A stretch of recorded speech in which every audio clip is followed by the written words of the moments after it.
President Obama is being brainwashed by Nazi doctors. On May 3rd, the president was interviewed by the New York Times Magazine, and when asked about the administration's plan for health care, Obama said that he was actively seeking the counsel of Peter Horbag and holding discussions with him on comparative effectiveness research. What is Peter Horbag's comparative effectiveness research, you ask? Consider this scenario.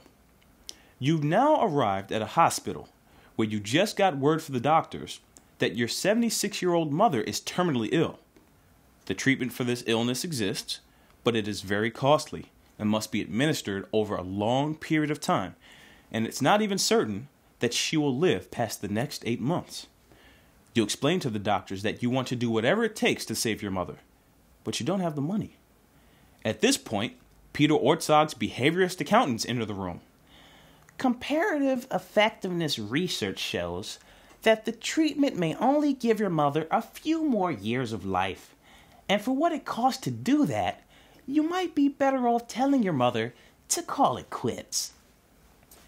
As you rise to strangle the schmuck, he interjects. Studies have shown we can drastically cut healthcare costs if you compare the effectiveness of the treatment the doctor prescribes for your mother and the alternate treatment, letting her die. Don't you see how much we'll save in healthcare costs? Yeah, but you're going to kill millions of people this way. But it's more cost effective. Even the president knows that cases like your mother account for 80% of public healthcare spending. They're old, ill, and won't be around long anyway. So it's a small sacrifice to balance the budget, right? Much of this euthanasia policy has come from the Dartmouth Institute, which has written the main papers that Peter Orszag and others have been using to brainwash Obama. Most of these papers are long-winded diatribes on why we should kill off old people and ration healthcare, based on the assumption that you can give a dollar value to a human life. They have sought and achieved to some degree making popular practices like withholding nutrition and hydration from patients, and even irreversible sedation, murder, to reduced costs.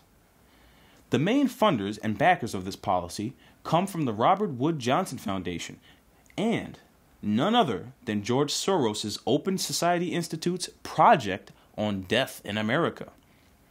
So what we have coming out of the Obama administration under the influence of Orszag and the behaviorists is nothing more than a repeat of the policies inflicted upon the Jewish people by the Nazis during the Holocaust of the 1930s. The Nazis, too, demanded more cost-effective methods for labor under the Hitler regime. Back then, we called it austerity. Why pay for these people to live, they said. We should only give them enough to keep them alive to perform the extreme labor we demand of them. We know that the average person requires at least 2,000 calories a day to survive, but if we give them 500, we can milk them, and when they waste away or get old, throw them into the gas chambers and begin the cycle all over again. Such is the outcome of monetarist thinking.